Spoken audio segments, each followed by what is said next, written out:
How are you guys doing? Today is Monday, October 11th, 2021. I'm James Sims, and for this episode of The Elite, I'm going to review the Elite matchups and performances from yesterday, Sunday, October 10th, as we navigate through this world of sports one day at a time, taking a glance of where we are in the season as we are midway through October. The WNBA only has two more teams left competing for its title. In the MLB, there are still 8 teams competing for the World Series as the MLB season is already over and the playoffs are underway. Football around the world is underway as well, as college football and the NFL have just got it started underway as well. And of course, overseas, we are seeing a lot of World Cup qualifying soccer, not to mention that the NHL season and NBA seasons are around the corner. So looking at every single one of these leagues individually, one by one, starting with the WNBA, Game 1 of the WNBA Finals took place yesterday, and the 5th seed Phoenix Mercury hosted the 6th seed Chicago Sky. In this matchup, the Chicago Sky would take Game 1 of the series, beating the Phoenix Mercury 91-77. They would go on to outscore Phoenix 26-10 in the second quarter by 16 points. That would end up being the difference that would give them the victory. For the 5th seed Phoenix Mercury in this matchup, their leading scorer was their starting center out of Baylor, Brittany Griner. She finished with 20 points and 6 rebounds in 33 minutes as she shot 7 for 15 from the field and a perfect 6 for 6 from the foul line. For the 6th seed Chicago Sky, their leading scorer was their starting guard Kalia Copper out of Rutgers. Kalia Copper would finish with 21 points, 10 rebounds, 3 assists, and a couple of steals in 33 minutes. She shot 7 for 13 from the field, 2 for 4 from 3, and a perfect 5 for 5 from the foul line.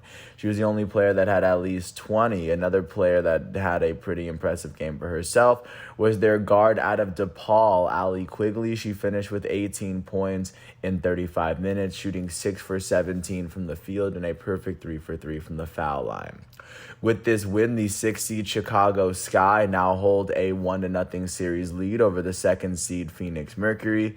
Game 2 of this matchup will take place on Wednesday the 13th, as that game will also be played in Phoenix because the Phoenix Mercury have the higher seed going in this WNBA Finals series.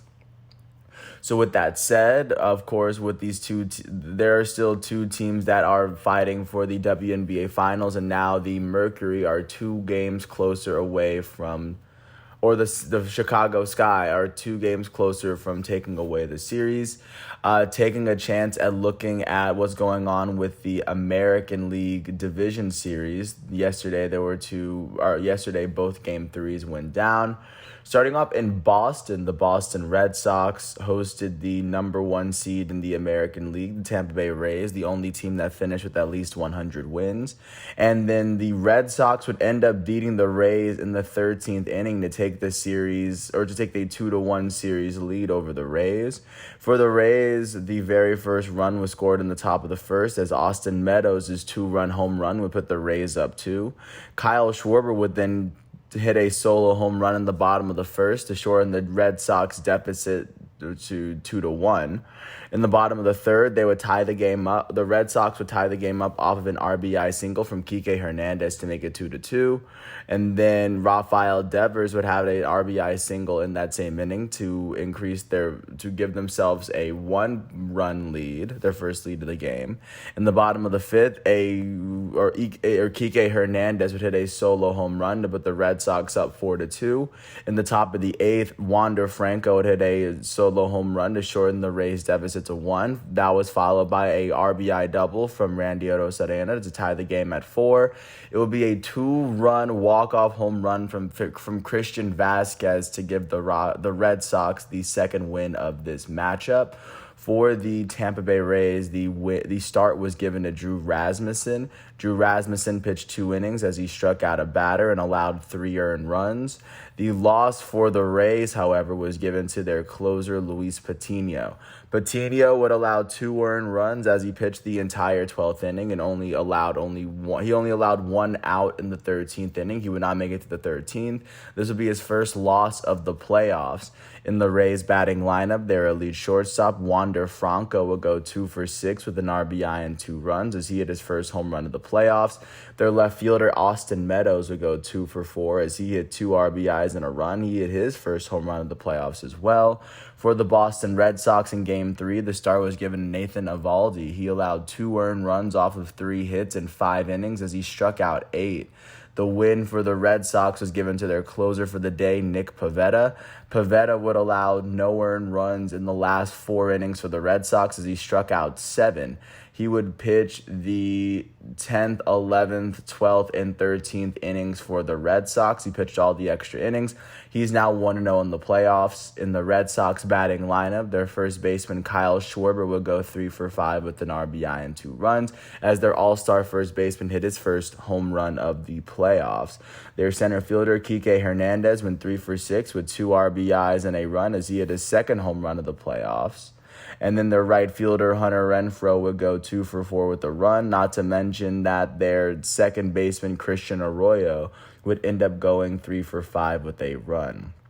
With this win, the Boston Red Sox now hold a 2-1 series lead over the Tampa Bay Rays. One more win for the Red Sox would punch their ticket into the American League Championship Series.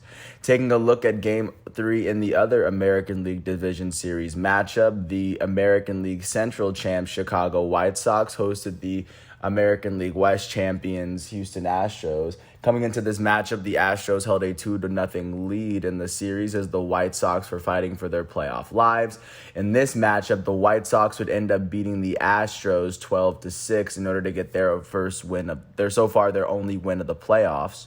Looking at how this matchup went, starting from the bottom of the first, the White Sox got the first run as they scored off of an RBI single from Eloy Jimenez. The Astros would score 3 runs in the top of the 7th to take a 2-1 lead off of a 2-run double from Kyle Tucker would give the Astros the lead, and then Jake Myers' RBI single would put the Astros up 3-1.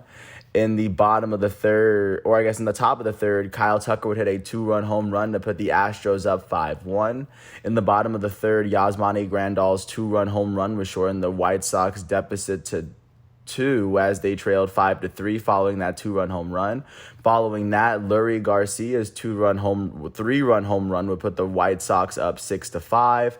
In the top of the fourth, Alex Bregman would tie the game up for the Astros at 6 following an RBI single. And then the White Sox would score the last 6 runs of the game, scoring 3 runs in the fourth off of RBI singles from Jose Abreu, Yasmani Grandal, and Eloy Jimenez. In the bottom of the 8th, Andrew Vaughn's RBI double would put the White Sox up 10-6. Leury Garcia's RBI double would put the White Sox up 5. And then Tim Anderson's RBI single in the bottom of the 8th would give the White Sox their 12-6 lead that they would eventually win the game with. For the Houston Astros in Game 3, the start was given to Luis Garcia. Garcia allowed 5 earned runs in 2.2 innings as he struck out 3. The loss was given to the Astros' first relief pitcher on the day, Yimi Garcia. Yimi Garcia allowed 4 earned runs in 0.1 inning as he finished off the 3rd inning. With this loss, he's 0-1. In the Astros batting lineup, their elite third baseman Alex Bregman went 2 for 4 with an RBI. And then their right fielder Kyle Tucker would go 2 for 4 with 4 RBIs and 2 runs. Kyle Tucker would hit his second home run of the playoffs. For the American League Central champs Chicago White Sox, the start was given to Dylan Cease. Dylan Cease allowed 3 earned runs in 1.2 innings as he struck out 2. The win was given to the White Sox first relief pitcher on the day, Michael Kopech. Kopech allowed 3 earned runs in 2.1 innings pitched as he would finish out the 2nd inning, pitch the entire 3rd and 4th innings as well. He would strike out 5 in that span as he picked up his first win of the playoffs. In the White Sox batting lineup, their elite shortstop Tim Anderson went 3 for 6 with an RBI and 2 runs. Their left fielder Eloy Jimenez would go 2 for 5 with 2 RBIs. Their third baseman, Young Moncada, will go 2 for 5 with 2 runs. Their designated hitter, Gavin Sheets, went 2 for 4 with a run. And their right fielder, Leury Garcia, went 2 for 5 with 4 RBIs and 2 runs. He hit his first home run of the playoffs. And with this win, the White Sox still trail the Houston Astros 2-1 in the series. One more win for the Astros would punch their ticket into the American League Championship Series, and the White Sox need to win 2 more games to take a look at, or to even get a chance to sniff the American League Championship Series.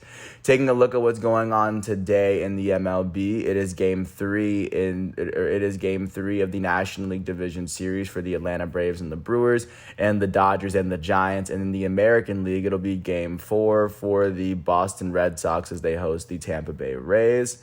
So that's what's going on today. Taking a quick look at what's going on with football as we stay within the U.S. Not much going on, at least with college, as of course yesterday was a Sunday. So taking a look at what was going on the 5th Sunday of NFL football. Starting off in London, the Atlanta Falcons were able to beat the New York Jets 27-20 after they outscored the Jets 20-3 in the first half. With this win, the Falcons were able to pick up their second of the season. For the New York Jets in this matchup, their starting quarterback, the number 2 overall pick from the 2021 NFL Draft, Zach Wilson, threw for 192 yards and ran for another 3. That's 195 total yards of offense. On the defensive side of the ball for the Jets, their leading tackler was Brandon Eccles. He finished with 9 tackles on the day as the team was able to finish with a sack even.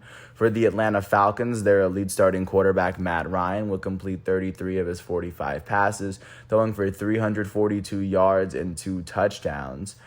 For the Falcons, their leading rusher, Cordero Patterson, had 54 yards on 14 carries. He also had 60 yards on 7 receptions, which would be 114 total yards of offense. Their leading receiver was their first-round tight end selection, Kyle Pitts. He finished with 119 yards on 9 receptions as he finished with a receiving touchdown. On the defensive side of the ball, Deion Jones and Foyesade Olakun would lead the team in tackles as they had 5.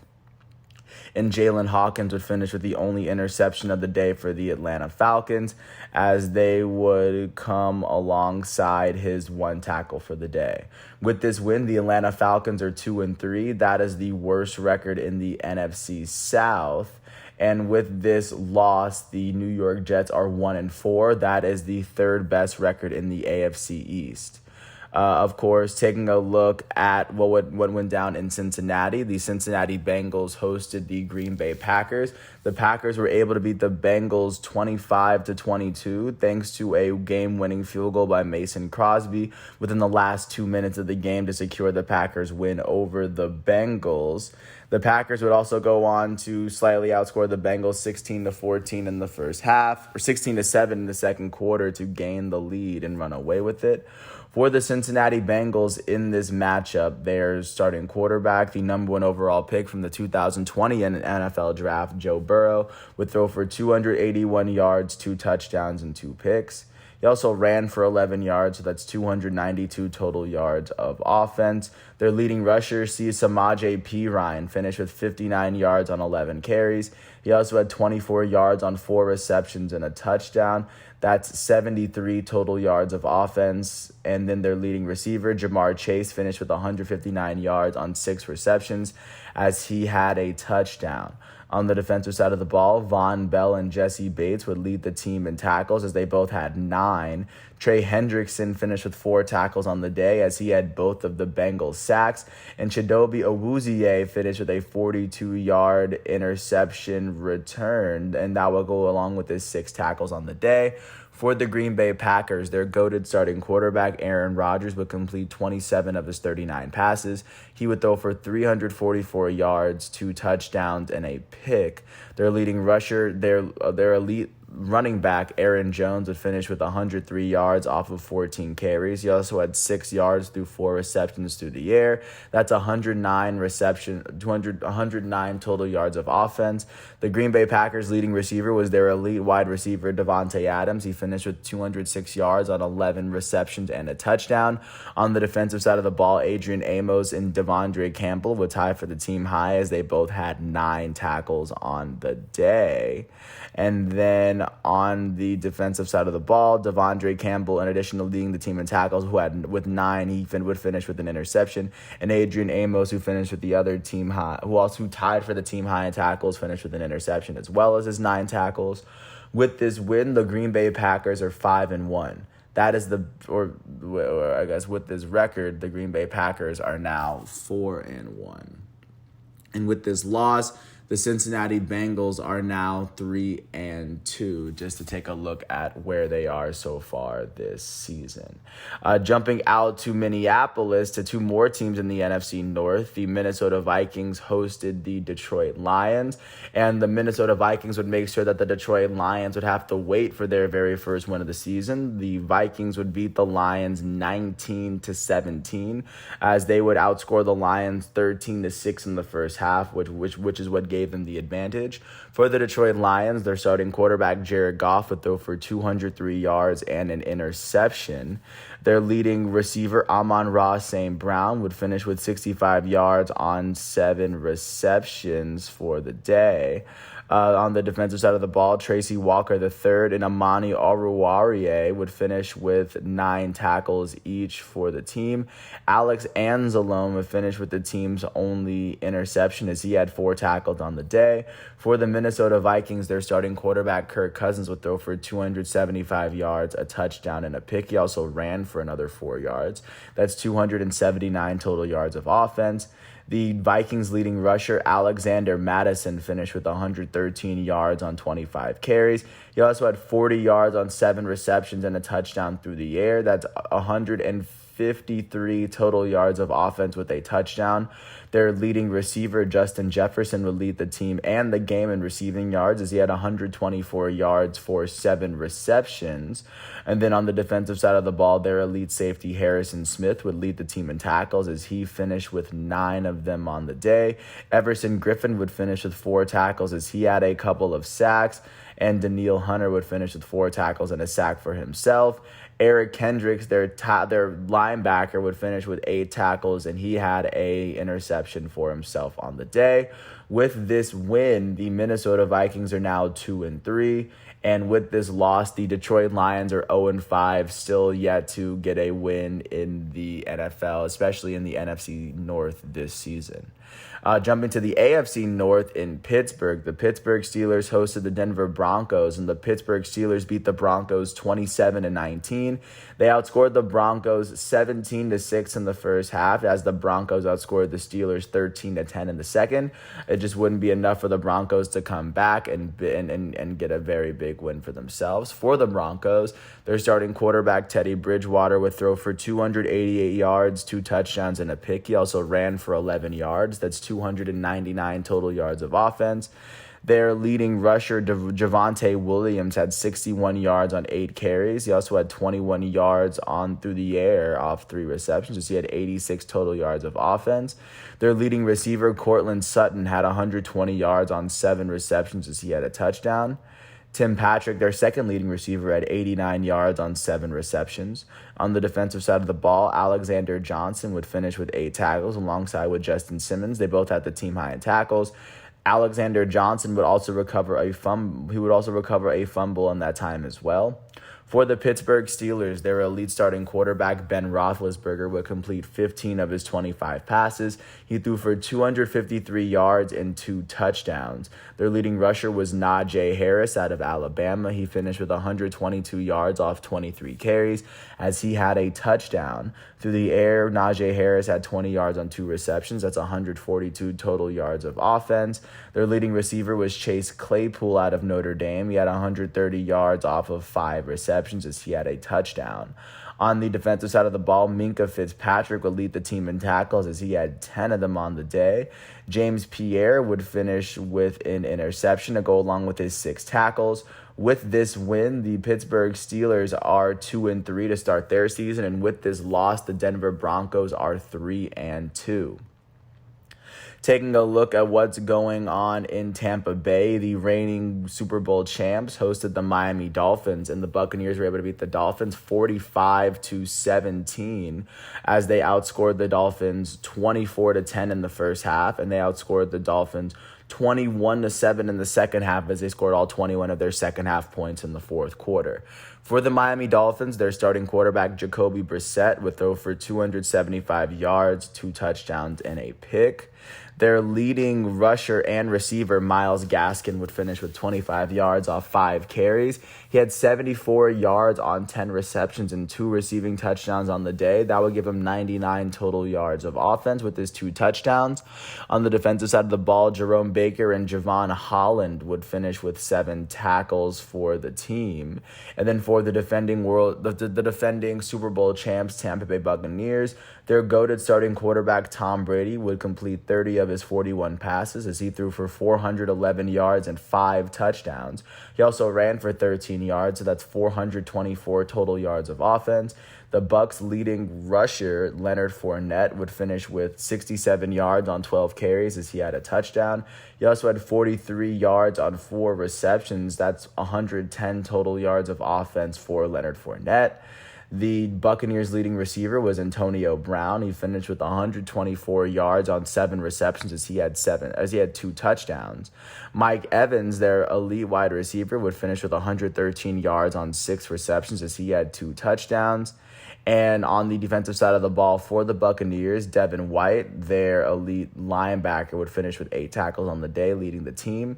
Their defensive end, Shaq Barrett, would finish with 4 tackles as he had a sack and a half. That's half of the team's 3 sacks. And then Jamel Dean's interception would go along with his 5 tackles. And Ndamukong Suh would also go on to recover a fumble.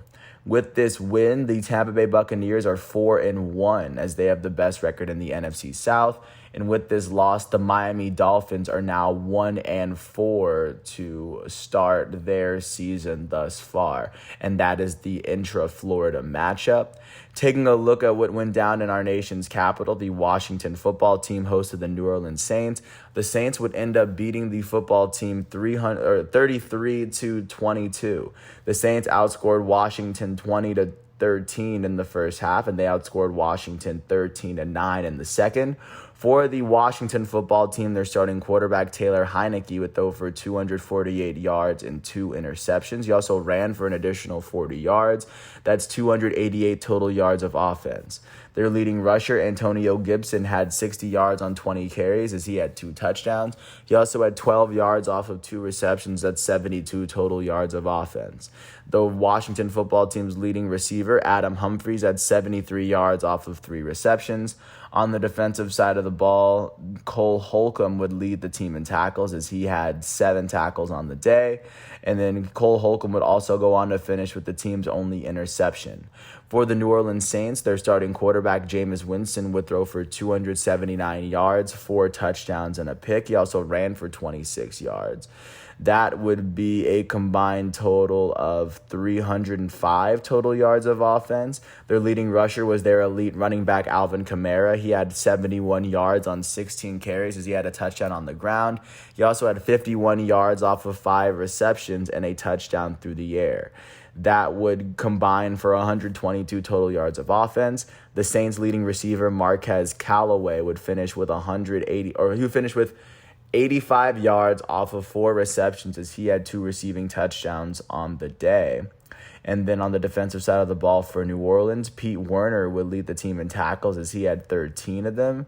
P.J. Williams and Paulson Adebo would finish with interceptions for themselves. And with this win, the New Orleans Saints are 3-2 in their first 5 weeks of the season. And with this loss, the Washington football team is now 2-3 to start their season. Jumping out to Charlotte, the Carolina Panthers hosted the Philadelphia Eagles. The Eagles were able to get their second win of the season after they beat Carolina 21-18. The Eagles would outscore the Panthers 15-3 in the second half to come from behind and pick up a very big win. They would end up winning it thanks to a 6-yard touchdown run from Jalen Hurts and a converted 2-point conversion thrown to Devontae Smith from Jalen Hurts. Taking a look at how the Carolina Panthers fared in this matchup, their starting quarterback, Sam Darnold, would throw for 177 yards, a touchdown, and 3 interceptions. Darnold also ran for 10 yards, so that's 187 total yards of offense. Carolina's leading rusher, Chuba Hubbard, would finish with 101 yards off of 24 carries. On the defensive side of the ball for the Panthers, their leading tackler was Hassan Reddick from Boston College. He finished with 8 tackles, and he also had both of the team's sacks. And then Dante Jackson would finish with 6 tackles, the second most tackles on the team, and the team's only interception. For the Philadelphia Eagles, their starting quarterback, Jalen Hurts, would throw for 198 yards and an interception. He ran for 30 yards on 9 carries as he had 2 touchdowns. That's 228 total yards of offense and 2 total touchdowns for Jalen Hurts on the day.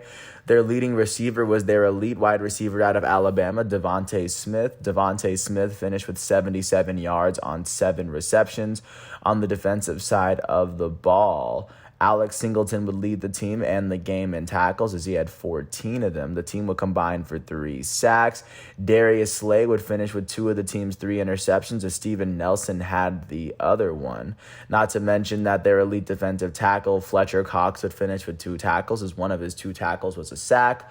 With this win, the Philadelphia Eagles are 2-3. They are 2-1 on the road. And with this loss, the Carolina Panthers are 3-2 as they picked up their very first loss in Charlotte this season.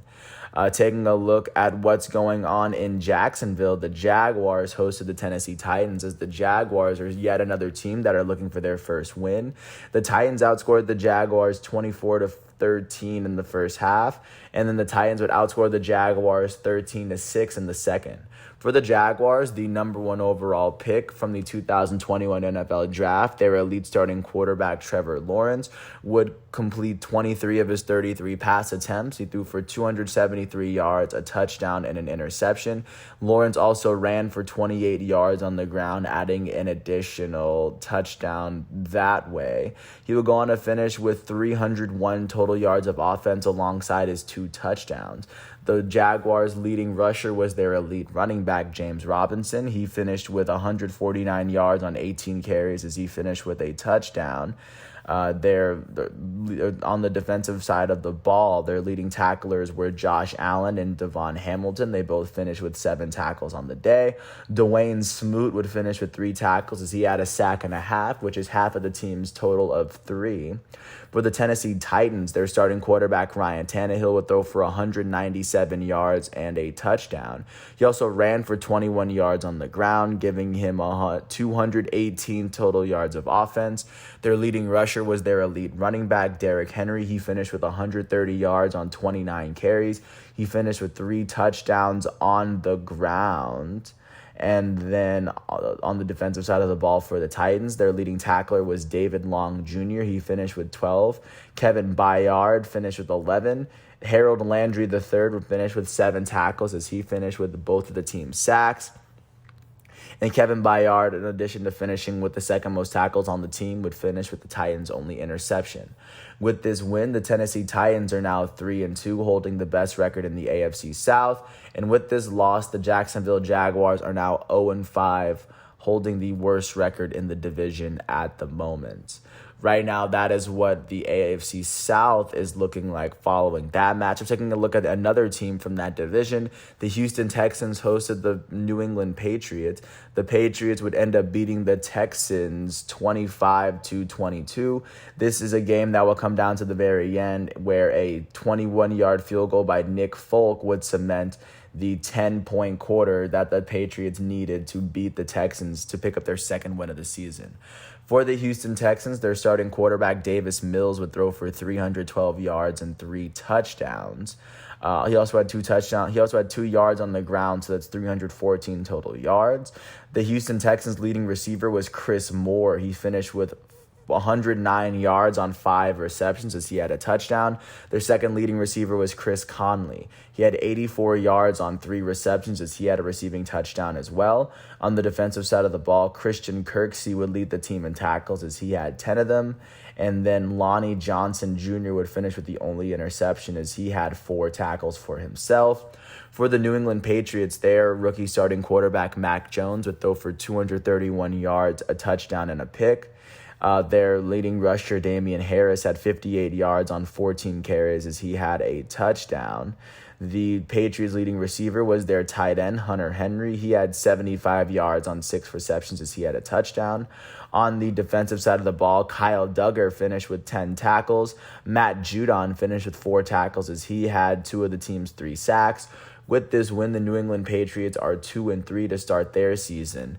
With this loss, the Houston Texans are 1-4 to start their season. Jumping out to Las Vegas, the Raiders hosted the Chicago Bears. The Chicago Bears were able to pick up a 20-9 win, as of course this will be yet another win in the Justin Fields era. The Bears would outscore the Raiders 14-3 in the first half, as the second half was an even 6-6. For the Las Vegas Raiders, their starting quarterback Derek Carr would throw for 206 yards and an interception. He also ran for 10 yards on the ground. Their elite running back, Josh Jacobs, was the team's leading rusher as he had 48 yards on 15 carries on the ground as he had a touchdown. He finished with 19 yards through the air. That'd be 67 total yards of offense for him. On the defensive side of the ball for the Raiders, their leading tackler was Denzel Perryman. He finished with 13 on the day. Yannick Ngakoue would finish with 3 tackles as he finished with both of the team's sacks. On the Chicago Bears side of the ball, their elite starting quarterback Justin Fields would complete 12 of his 20 passes as he threw for 111 yards and a touchdown. He also ran for 4 yards. That's 115 total yards of offense. Their leading rusher Khalil Herbert would finish with 75 yards on 18 carries. On the defensive side of the ball, Roquan Smith would lead the team in tackles as he had 10. Their elite defensive end, Khalil Mack, would finish with 8 tackles as he finished with one of the team's 3 sacks. And then DeAndre Houston Carson would finish with a tackle along with the Bears' only interception for the day. With this win, the Chicago Bears are 3-2 on the season. And with this loss, the Las Vegas Raiders are also 3-2 as both teams are 5 games into their season. Jumping out to Los Angeles, the LA Chargers hosted the Cleveland Browns, and the Chargers would end up beating the Browns 47-42. This is another game that will come all the way down to the wire as Austin Eckler's 3-yard touchdown run would be what the Chargers needed to jump into the lead at the very end and pick up a very big win against the Browns. The Chargers went on to outscore the Browns 34-22 in the second half in order to come up with this win. For the Cleveland Browns, their starting quarterback, Baker Mayfield, would throw for 305 yards and 2 touchdowns. He also ran for 8 yards. That's 313 total yards of offense. The Browns' leading rusher was their elite running back, Nick Chubb. He finished with 161 yards on 21 carries as he had a touchdown on the ground. He had 9 yards on his only reception of the day as he had 170 total yards of offense. Their second leading rusher, Kareem Hunt, would finish with 61 yards on 12 carries as he had 2 touchdowns on the ground. Kareem Hunt also had 21 yards through the air as he had 5 receptions. That's 99 total yards of offense. The Browns' leading receiver was David Njoku. The tight end out of Miami finished with 149 yards on 7 receptions as he had a touchdown.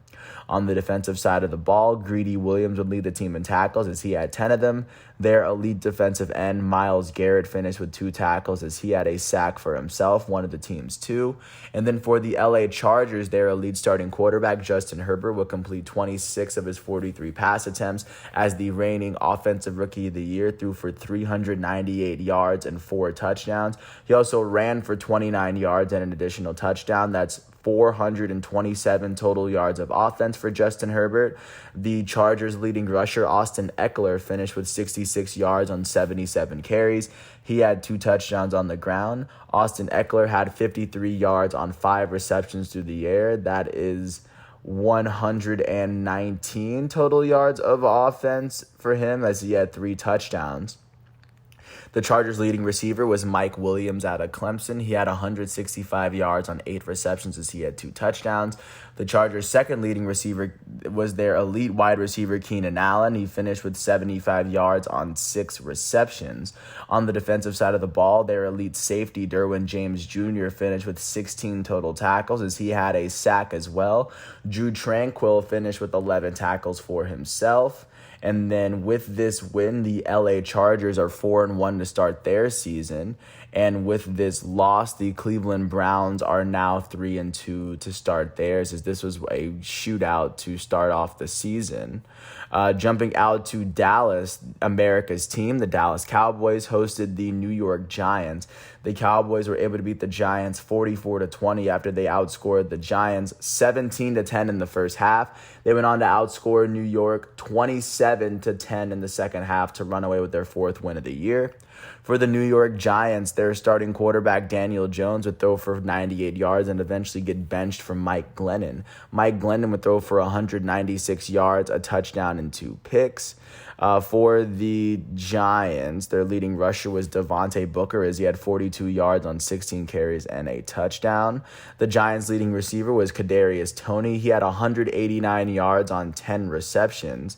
Devontae Booker on the ground would finish with 16 yards on 3 receptions and a touchdown. He had 59 yards of total offense as he had both of the Giants' touchdowns. On the defensive side of the ball for New York, their leading tacklers were Logan Ryan and Tay Crowder. They both finished with 8 tackles on the day. Lorenzo Carter would finish with 2 tackles as he finished with the Giants' only interception. For the Dallas Cowboys, their starting quarterback Dak Prescott would throw for 302 yards, 3 touchdowns, and a pick. Their leading rusher was their elite running back, Ezekiel Elliott. Elliott finished with 110 yards on 21 carries as he had a rushing touchdown. He had 2 yards through the air on 2 receptions as he had an additional touchdown. He had 112 total yards of offense and 2 touchdowns from scrimmage. The Cowboys' second leading rusher, Tony Pollard, finished with 75 yards on 14 carries. He also had 28 yards on 4 receptions through the air. That's 103 total yards of offense for Dallas. For the Cowboys, their leading receiver, CeeDee Lamb out of Oklahoma, finished with 84 yards on 4 receptions. Their second leading receiver, Dalton Schultz, finished with 79 yards on 6 receptions for the day. On the defensive side of the ball for Dallas, Micah Parsons led the team in tackles as he had 8. And even though the Cowboys would not register a single tackle, Trayvon Diggs would register yet another league-leading interception, and Anthony Brown would take an interception 45 yards to the house. And with this win, the Dallas Cowboys are 4-1 to start their season as they are 3-1 at home. With this loss, the New York Giants are 1-4 to start their season. Jumping out to Phoenix, the Arizona Cardinals hosted the San Francisco 49ers. The Cardinals would end up beating the 49ers 17-10 as they remain the only team in the NFL that is still undefeated. The Cardinals outscored the Niners 10-0 in the first half. The Niners outscored the Cardinals 10-7 in the second half, but the Cardinals would end up winning it very big. Even though it would come down, even though they would score, when they scored their touchdown in the fourth quarter, they were up by 10. For the San Francisco 49ers, the start was made by the 3rd overall pick of the 2021 NFL Draft, Trey Lance out of North Dakota State. Trey Lance would throw for 192 yards and an interception. He would run for 89 total yards. That would be 281 total yards of offense. Their leading receiver was Deebo Samuel. He had in addition to his 13 yards on the ground with the only rushing touchdown that the Niners had, he had 58 yards through the air. That would be 71 total yards of offense for San Francisco. On the defensive side of the ball, Fred Warner led the team in tackles as he had 9 of them. Their elite defensive end, Nick Bosa, would finish with 5 tackles as he finished with one of the 49ers' 2 sacks on the day. For the Arizona Cardinals, their elite starting quarterback, Kyler Murray, would complete 22 of his 31 passes. He threw for 239 yards and a touchdown. The leading receiver for the Arizona Cardinals was their elite wide receiver, DeAndre Hopkins. He finished with 87 yards on 6 receptions as he had a touchdown as well. On the defensive side of the ball, Jalen Thompson, Budda Baker, Jordan Hicks, and Antonio Hamilton finished with 6 tackles. And then Buda Baker, their elite safety, who also finished with 6 tackles, will go on to finish with the team's only interception for the day. With this win, the Arizona Cardinals are 5-0. They are the only undefeated team remaining in the NFL, and with this loss, the San Francisco 49ers are 2-3 to start their season. Taking a look at the primetime game that took place, the Sunday night football game took place in Kansas City as the reigning AFC champs Kansas City Chiefs hosted the Buffalo Bills in a rematch of the AFC Championship game. In this matchup, the Buffalo Bills would end up beating the Kansas City Chiefs 38-20. The Bills outscored the Chiefs 24-13 in the first half, and they outscored the Chiefs 14-7 in the second. For the Kansas City Chiefs in this matchup, their elite starting quarterback Patrick Mahomes would complete 33 of his 54 passes as he threw for 272 yards, 2 touchdowns, and 2 picks. He would run for 61 yards on the ground. That would be 333 total yards of offense. Through the air, their leading receiver was Mecole Hardman. He finished with 76 yards on 9 receptions. On the defensive side of the ball, Nick Bolton and Anthony Hitchens would lead the team in tackles as they both had 6 of them. And for the Buffalo Bills in this matchup, their elite starting quarterback, Josh Allen, would complete 15 of his 26 passes. He threw for 315 yards and 3 touchdowns, as he also ran for 59 yards on 11 carries and a touchdown.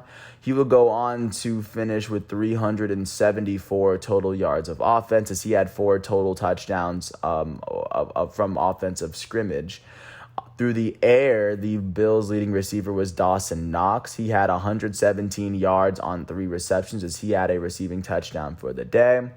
On the defensive side of the ball, their elite corner, Tre'Davious White, finished with 5 tackles as he would go on to finish with a recovered fumble. Their leading tackler, Teron Johnson, finished with 12 tackles as well. Micah Hyde and Greg Rousseau would finish with interceptions. Micah Hyde would end up taking an interception 26 yards to the house. And with this win, the Buffalo Bills are now holding a 4-1 record. With this loss, the Kansas City Chiefs are now 2-3 to start their season. That is what the NFL is looking like, as of course tonight's matchup is going to feature the Baltimore Ravens and the Indianapolis Colts. I'm going to go to Baltimore to watch that matchup, as of course is a well-anticipated matchup. Taking a look at what's going on with soccer as we are at this point in the season, everything that's really going on is taking place within the context of World Cup qualifying matchups.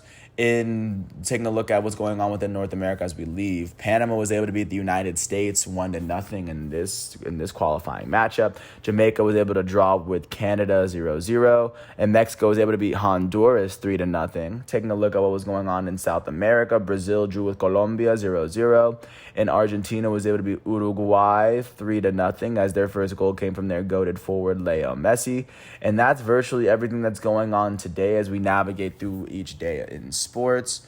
Once again, taking a look at where we are today. Today is Monday, October 11th, 2021. I want to thank everyone once again for listening to all 43 minutes of this piece.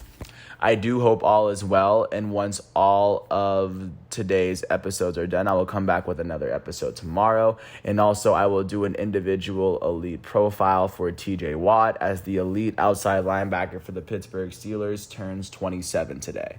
With that said, thanks once again. I hope all is well, and I'll catch you with more tomorrow. Until then, peace out.